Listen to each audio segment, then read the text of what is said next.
on est à un tournant ça li ñuy def tey dafa sérieux et politique Samba politique dafa sérieux parce que politique moo tax nit dem ba nekk ci boppu réew mi di décider pour Sénégalais yi politique moo tax nit ba dem ba nekk monsieur le maire ñu lay woowe premier magistrat de la commune la politique est sérieuse autant pour moi et initiative bi ñu ngi leen ci encourager bu baax parce que tout notre problème c'est que dañ daan dem ci comme ay promoteurs de lutte mooy événement day jot ñu woo la nga ñëw parce que tu te dis munoo bañ a ñëw wala nga ñëw munoo ñëw nga am koo yabal mu ñëw ñu wax mu dem mais c'est très sérieux on va vers des élections très sérieuses on va des élections yi nga xamante ni c'est d'autres types d'élections c'est l'élection pour l'avenir des cadres de quartier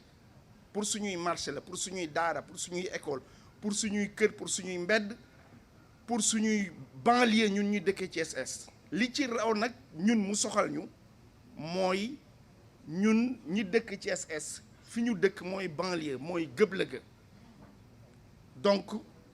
j'appelle tout le monde à l'essentiel c'est que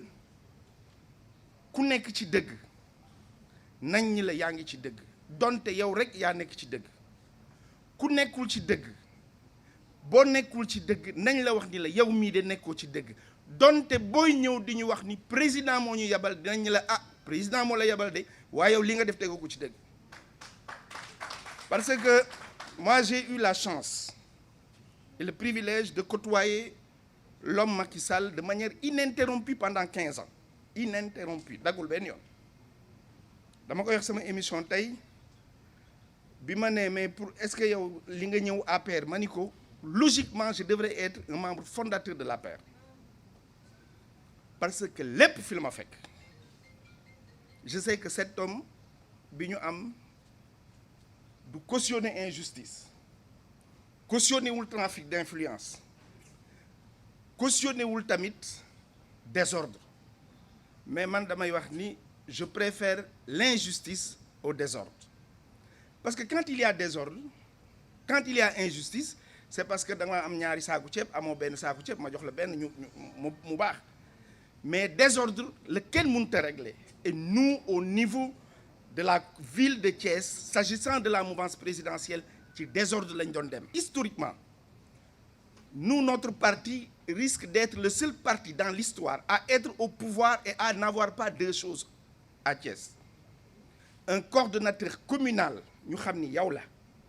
même bu ñu la koy def juróom benn weer nga jóge fa ñu def ko keneen benn ak un siège maanaam pays mais c'est rafetul sax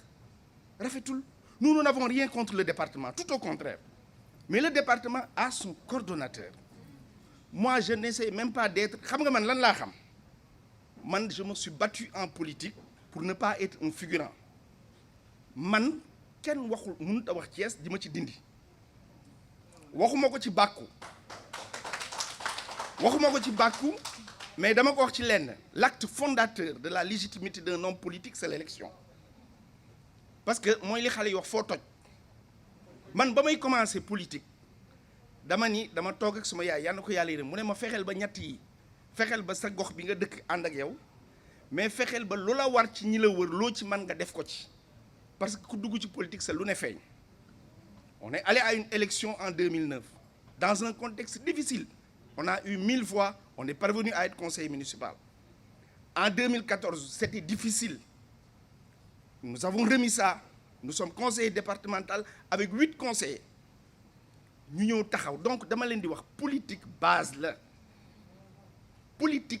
la gis nga Samba Mambay Lamine je cite tout le monde gis nga li ngeen def nii bu ngeen di nangu leen cee wéet sax ndare da ngeen ko doon def te képp ku ñu naan responsable teewul ñi teewul bu leen xarab accorder leen ce qu'on appelle les circonstances atténuantes dites-leur que amuñu jot dafa am leneen lu leen fàggu ba ñëwuñu mais fot ci ndab mag tayu ko waaye fotaat ci ndab nag maga ko tay buñ la woowee ñëwoo buñ la woote waatee ñëwoo ñun li ñuy doxal dinañ ko doxal parce que ce qu'on fait est sérieux pour nous. Donc li ci des mooy encourager leen ngeen gëm ni que lii defu leen ko pour man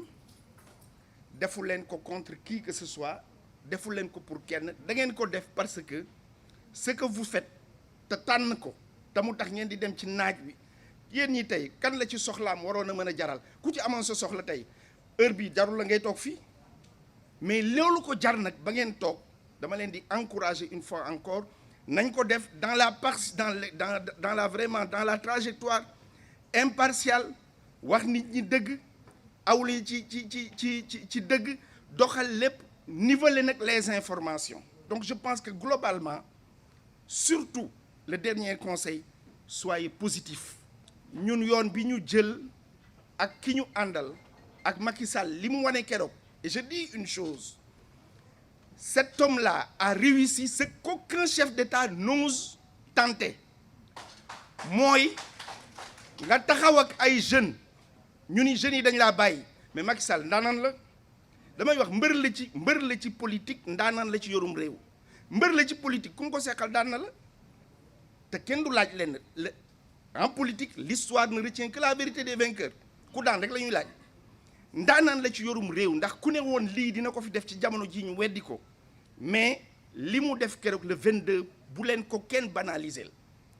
ànd ak ñëw ay jeunes fekk leen ñuy wax ay marchands ambulants ay chômeurs ay jakartaman ñëw taxaw xamoo kuy jël kàddu nga taxaw ci seen kanam pendant 9 heures de temps di leen déglu pare répondre leen jël ay résolutions je pense que nous avons de qui être fiers je vous remercie maa ngi leen di sant bu baax di leen gërëm wa salaam